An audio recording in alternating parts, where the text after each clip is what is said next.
And let's roll sound, please. Everybody on me? Camera speed. Hey, Mark. Speed. 26, Apple. Take one.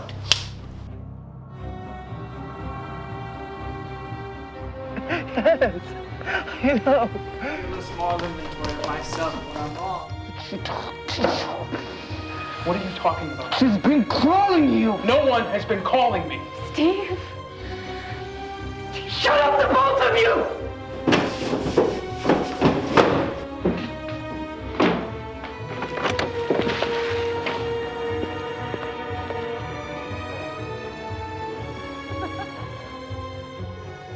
All the locations that you see in the movie, with the exception of the exterior locations, were constructed on a soundstage.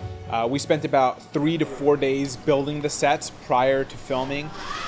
Even into production, you know, our production designer and her team were working to get this thing finished. They were working day and night, just, you know, painting and putting pieces together, and then there was bringing furniture in from Warner Brothers and Universal. So it was a daunting task putting together those sets together. We do need the trim and the transom though, so I can put the snot tape. Yeah, you want to tell Michael? Ask I Michael have an that. idea that you guys remember talking about. That's a possible fix for the loss of the 5 feet for the Steve desk scene. Oh no, he's talking about the ceiling. Ceiling? Remember we were talking about there's no ceiling in there with the whole 2:5 aspect ratio. Oh yeah, going 235. He was saying if it's possible, if we have time to just strip some of this and then throw it over there. Yeah, but we had no way to support the luau. There's a few things here and there to clean up, but it's so much faster on the whole, like in general, to get so much of the pattern down at once. We're framing it around the sides too, so it'll have a coffer look. Oh, cool. It's 4 feet, 2 feet, 4 feet, 2 feet. It's very difficult producing a period piece because everything's so different.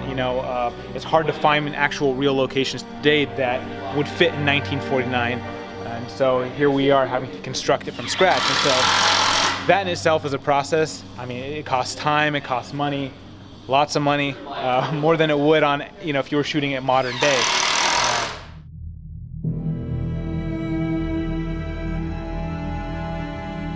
Day one, first thing we shot at the house.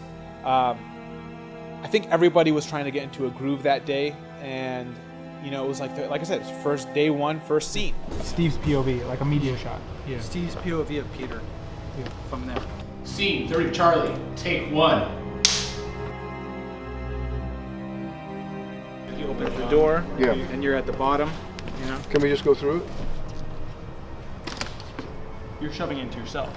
We definitely, because of the phone booth being delivered late to us, it set us back in traffic a couple hours, and we lost a couple hours at the house, which ended up losing a couple hours at the next location, and then at the next location. And then they're out at 10, our lunch is at 10, like we don't get any time past 10. And as it kind of rolls over, we had no room for error on day one, and that phone booth coming in late really screwed us.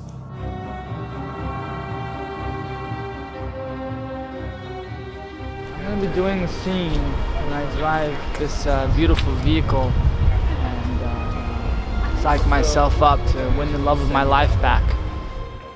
Yes, I know. Mojan in the car, this is a moment where I feel like he gets humanized a bit more, where he feels like a kid who's going to prom for the first time. The horizontal surface that rides along the earth, the invisible mass which we can only see with our eyes. Our souls are unpredictable, but predictably so. I was actually laying down in the back seat during that scene because there was no other way for me to monitor his performance. I had to kind of just go off of my ear and see how it sounds. And action.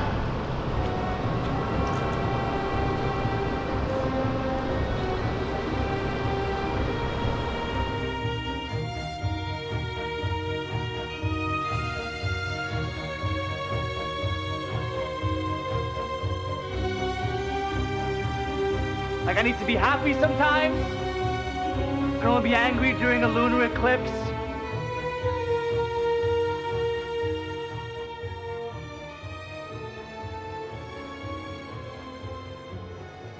So the whole idea for the opening therapy scene was to do the whole thing in one shot, no cuts. That scene was probably the most difficult to film from a technical standpoint. Wait while I grab it so it doesn't drop. If it drops at all, you can see it in the frame. Yeah. I mean, he's going to be in this area. He's going to be touching these books here.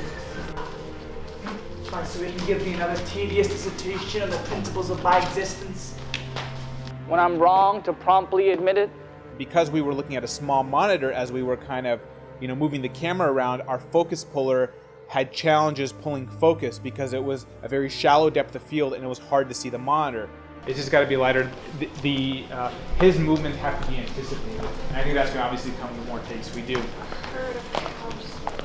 So maybe before he gets here, you're already starting to move here slower, and he'll meet you there. So what they've done on the walls here is we have done these really chevron patterns over here, and we've spaced them out. And a quick note for production design, but we've spaced them out enough so that the camera doesn't moire. So those of you that are techie, at a certain angle the camera would moire, but they're spaced out far enough where they're not going to moire. The biggest difference between working on something like this and say a bigger budget movie is just time. There's just no time for foolishness. There's no time to experiment. You have to come in prepared. And our director Dustin is very prepared. His director's book that he's prepared for himself is easily this thick. One of the best examples of prep I've ever seen on a movie. I am working on shot design. I'm looking at my storyboards. I'm trying to figure out, because we have to blast through like 20 some pages today, and I just got to figure out how to maximize my shots, combine shots, use multicam setups, get cross coverage, all that good stuff. So I'm trying to eliminate some shots that are not necessary. So it's just a matter of trying to get everything to be efficient, really, because we don't have a lot of time today. And we got way more to do than we did yesterday. The crew, they're a top-notch bunch. They're all variety of experience, but all in all, they got their heart in the right place, which is more important than experience. I'd rather have somebody who's passionate than somebody who's extremely experienced. Quiet on set, please. Hey guys, serious stuff. I need everybody's attention. We just loaded dummy rounds into this. Lamar, can you tell us a little bit more about the dummy rounds, please? Sure, they come from the Armory, Hollywood Armory. They have no primers. There is no gunpowder inside them. They are loaded with BBs. There is no gunpowder. There is no primer. Do not, if you don't have to, pull the trigger. Safety reasons, regardless. You have to assume all weapons are loaded. Okay? So if you intend on pulling the trigger, before you do so, let the first AD know before you pull the trigger. Okay? These are dummy rounds, so they won't fire, but anytime you're using weapons on a set, safety is the utmost concern. Good. What are you talking about? She's been calling you! No one has been calling me. Steve! Shut up, the both of you! For me, the hallway scene was probably the most dynamic performance-wise. I felt like that JT really brought out the best in Mojan, and Mojan really brought out the best in JT. Get this through your thick skull, you freak. They kind of just fed off of each other. And, this was one of the later takes where, Mojan's countdown, he's just going, he's going crazy. Let's go back to math class! 10! No. 9! What are you doing? 8! Steve! 7! You're wrong. 6! You're all 5! 4! 3! 2! Broken! And I remember everybody in that room was kind of just, all the crew members were just kind of shocked, but in a good way, because the level of anger and the way he was doing that countdown was so intimidating and so scary. You really thought that he was going to shoot JT right then and there. You left her broken! She was this close to dying and you left her in pieces. I picked them up, put them back together. Nothing short of a miracle.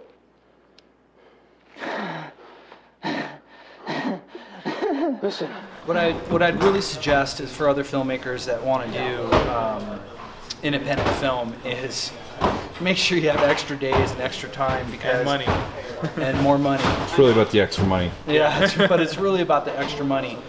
But it's really important that I let everyone know, do not do this at home. Don't attempt what we're attempting. A full feature in 4 days. Yep. Insanity. Following me? Okay, well, it's not really exciting, but if you guys want to see the production office, we're going in where all the magic happens. It's nothing big to look at, but over there is our second AD, Adam Worth. And Adam, I'm gonna pass it off to you, bud. I got some work to do over here. I've got work to do too. You got work to do too? Come on, come on. YouTubers want to know what a second AD does. No, they don't. Yeah, they do. Well, second AD is basically in charge of running the base camp, getting the actors through the works, getting them, making sure everyone's here on time, doing paperwork, call sheets, production reports, creating the sides, which are small, pocket-sized things that have all of these script pages that we do for the day. Nothing too exciting, but very important. Right. So tell me something, Adam. 21 pages yesterday. Is that pretty ambitious? That's ridiculously ambitious. A normal page count for an independent feature, which tends to shoot at a fairly fast pace, is somewhere in the 6 to 7 page range. Do 21 pages in a day with stunts, and That's ridiculous. yeah, it's almost unheard of. All right, guys, talent stepping in. No, the lights are already off. Yeah, but I'm just gonna have to do just to give it a little tail. Okay. Just a little tail. Yeah, that's okay. Are you set? He's set. And action. So you're just gonna hold.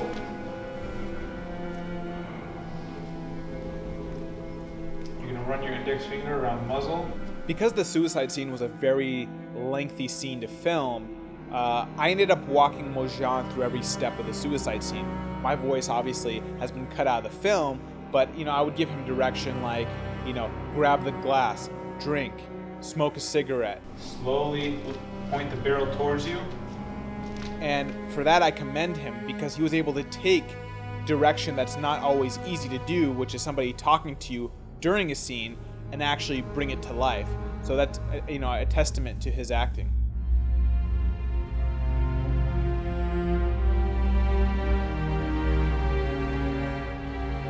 The reason I decided to go with a very extreme wide angle for this scene was because I felt that there was a level of suspense by not being able to see everything.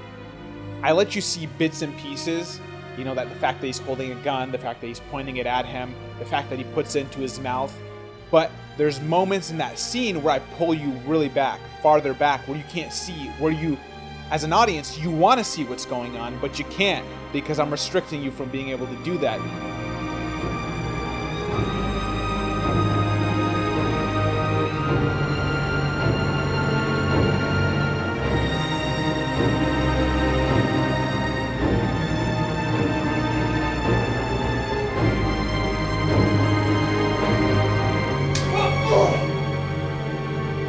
The film in a lot of ways deals with the theme of obsession and how an unhealthy obsession can lead to a person's downfall.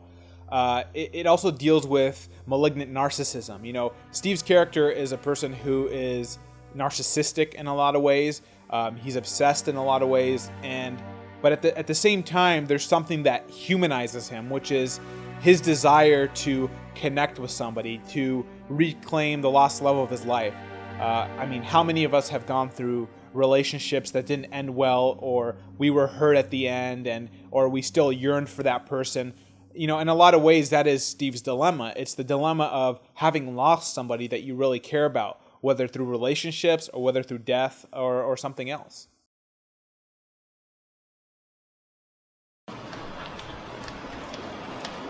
head into the cutting rooms right now.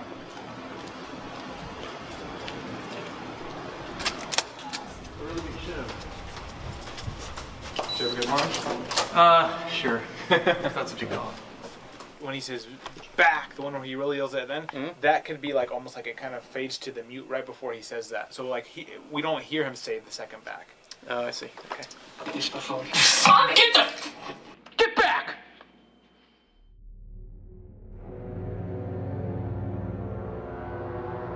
For me, one of the highlights of working on this film as a director was doing the sound mixing at 20th Century Fox. We got to work with a veteran sound mixer, Aaron Reddig. He's worked on films such as Life of Pi, X-Men, A Good Day to Die Hard, so he's also an Academy member. Working with him was a privilege because he knows what he's doing. I'd give him a small direction and he'd hit that keyboard, turn a bunch of wheels, and all of a sudden it was just magic up on the screen. So this is obviously a finishing room, so it might feel a little bit different, but we'll deal with it as it is. Yeah. The other thing you should pay attention to also, and I'm sure you will, is just music placement. Okay. So this is, when I got the final music, I got a long play track, and then I got a couple of things that were split. And the splits weren't in sync with the long track, and so we went with the long track. Okay. Because it seems easy enough. Yeah, sure. So just keep an eye on that, and then if there's anything that's out of sync or doesn't look right, then we'll deal with it. Okay, perfect. We'll figure out what's going on. Awesome. At that point. One of the things I always hear about the film is your soundtrack is amazing, and that's kudos to George Callis. He really brought this film to life in a way that I hadn't even envisioned beforehand. I knew I wanted this film to sound 40s. I knew I wanted to give it like a Herman-esque feel to it, but George really brought his talents in and made this score come to life. Gotta hand it to you, that was some world-class bluffing going on there, Mr. Idiot Savant. I knew from the very beginning that I wanted this film to have a 40s sound to it.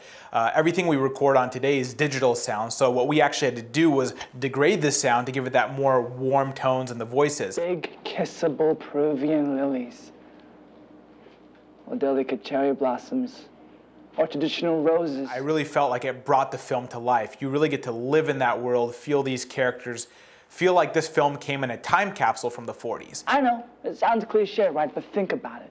Another one of Aaron's amazing contributions to this film was giving it a little bit of a Dolby Atmos touch to it. There are moments in the film where we play around with sending sounds from speaker to speaker. Well, I'm the optimist at this party. Steve, See, and you subscribe to the doctrine of the existing world. The existing world of all possible worlds, while my disposition, my conviction. And you hear this echo and reverb. In a 5.1 setting, you can hear it travel all around you, and it really kind of sucks you in to Steve's mind and makes you even feel a little crazy. Yes, I know. Well, especially independent projects, I think the one thing that you guys did really well was being very clear about exactly what the project was from the beginning. From the script, through the shooting, through editorial, through picture editorial, and then through sound editorial and mixing. So it's a very dialogue and story-driven piece. There is one car crash, as opposed to an entire 20-minute reel of car chase. Sure. So that's that's very handy.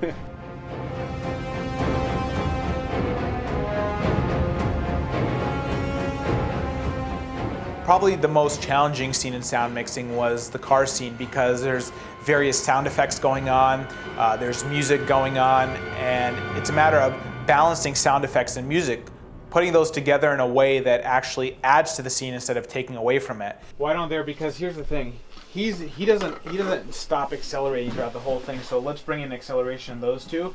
Obviously not as aggressive as we did towards the end. That's like the final punch, but just his continued acceleration because. I mean, we're obviously seeing the speedometer keep going. Yeah. Early on into the cutting process of this film, one of the producers, Lamar, approached me and said, hey, what do you think about putting this ringing sound into the film every time Steve's character actually is on edge and it's that call of the void moment coming. Voila. We're back together. Steve, No, I'm not gonna let you discourage me this time because I've made up my mind. I instantly loved the idea. One of the challenges of that was taming the raw ringing sound because it's such a sharp sound that if you listen to it raw, like this, it'll hurt your ears. So what we had to kind of do was tame it down, kind of compress it, so that way an audience could listen to it, and it sounded more like this. Here, I'll do a face. Just kidding.